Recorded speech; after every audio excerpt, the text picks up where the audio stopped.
Hafa day. Welcome to another edition of Island Images. Today we're in another one of Guam's beautiful locations at Hamamoto Garden.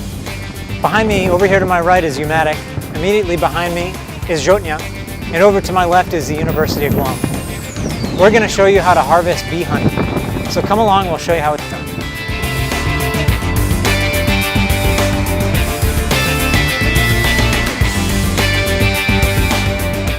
All right, so we're here with Melkor Manabusan, and we're looking at our hives, right, Melkor? Yes, sir. Okay, so this is where all of the bees do their work.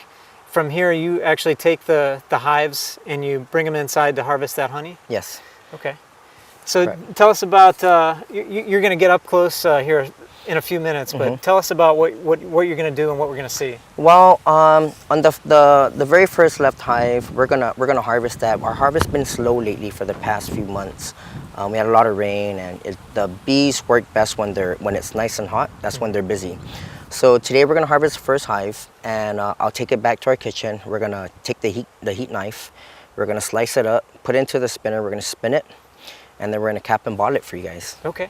And it's a real simple process, but it can be, when you're harvesting everything, it can be Guam gets hot, of course, and it's a very hot, hard work, you know, although, and it's very messy too. You know, you got honey and sugar spilling all over the place. Well, that's basically what it is, you know. So our process here is just raw honey. Okay. Do you know about how many bees you have?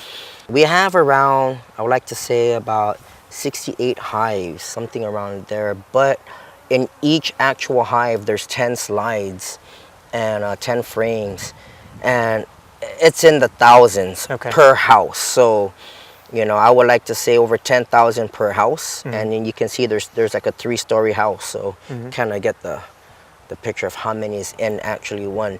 But you know, it could be more, you know, and sometimes, you know, sometimes when it's raining or they're just, the bees are not working right, what happens, they start to go into other hives and they eat each other hives and they start to fight and die. So you have like a low, slow harvest. So, you know, it's a learning process. I think another good thing about our farm is, you know, we're a U.S. territory, and we have the biggest bee collection here on island, and so we're being monitored by the United States National Bee Association.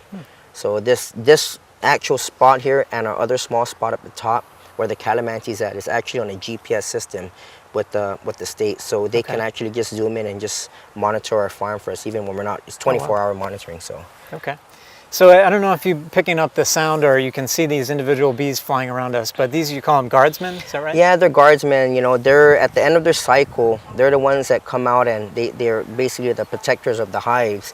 And you know, they know they're gonna die, and they're the ones. So you got the working bees that go out and fill the hives with honey, and you have the guardsmen that just stay only at the front of the house. If you see right in front of the house, there's like a little lip. Well, those little lips are that's where they go in, but that's also the same place where the guardsmen protect. So they know, like, all the bees that go in there are just from that particular hive. If there's a bee from another hive, they just fight right there at the front. They stop them right there. It's pretty interesting. I've seen on TV, like, beekeepers will use smoke to calm bees. Do you ever do that? Yeah, we use them. I think today, you know, as you can see, they're working right now, but I know already what I'm gonna harvest, so I'm just gonna go in there and just pull some out for you guys. And if we're working and we're constantly working, yes, we do, because it would agitate them. You know, they start to get really feisty, and I mean, they'll start stinging you from every angle. You know, but okay. Well, if you're ready, we're ready, Melkor. Okay, cool. Let me just get suited up here.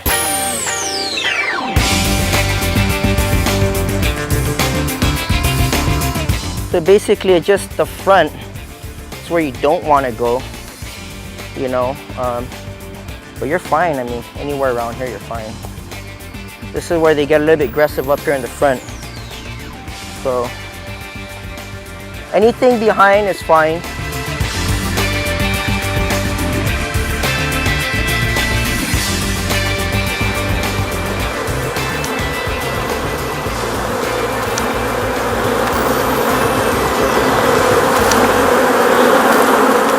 Okay, yeah, so they're starting to get aggressive. Yep, they're trying to sting me. Since they're all attacking me right now. I just got stung right now on my arm.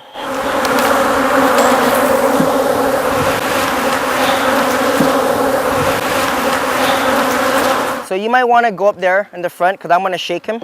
You all right, Ray? I need to shake them and put them back in front of their hive. Ray got hit once. I got hit in the head. Oh yeah? I can see the stinger. It's still in you. Oh, you can put it out for him. All right. For you at home, Ray is our cameraman, our very brave cameraman. He got stung once in the head, and I just pulled the stinger out, and the bee took off. Ray, you're still good? If you're keeping count at home, Ray got hit once, I got stung once. Melkor, how many times for you? About maybe 7. 7 times? 7, 8. Feeling good? Yeah, I feel younger already. We'll head back now and we'll go to the kitchen.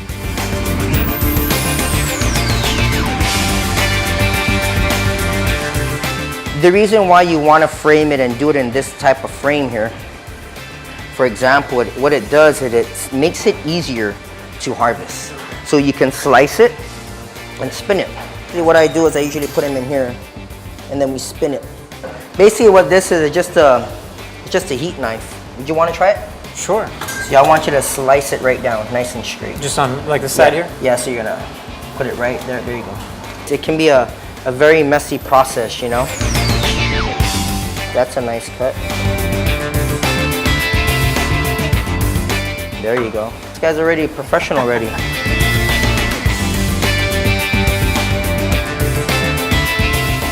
You could also have a lot of wasted honey, but what we do is, you know, we don't waste anything. We use everything. We turn it into products. So this would all be used for beeswax and would all be used for soap. Okay, right straight down, right in there.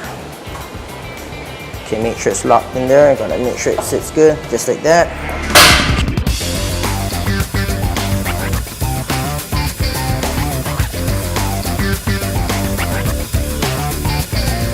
Basically what we're gonna do is you're gonna just spin it. Okay. How long do we spin for? Let's try for another 20 more.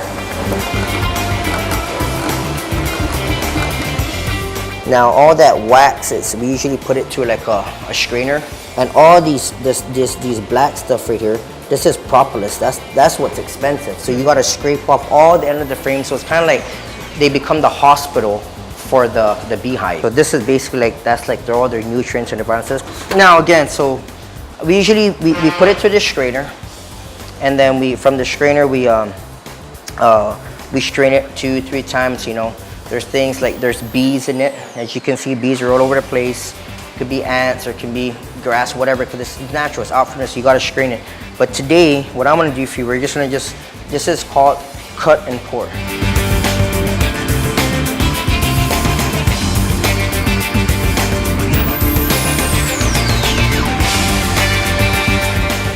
Now that is your finished product. This is the finished product. Okay. That's your finished product right there. Very cool. That'll do it for Island Images. Thank you so much for joining us, and thank you, Melkor, for having us. Thank you. Until next time, adios.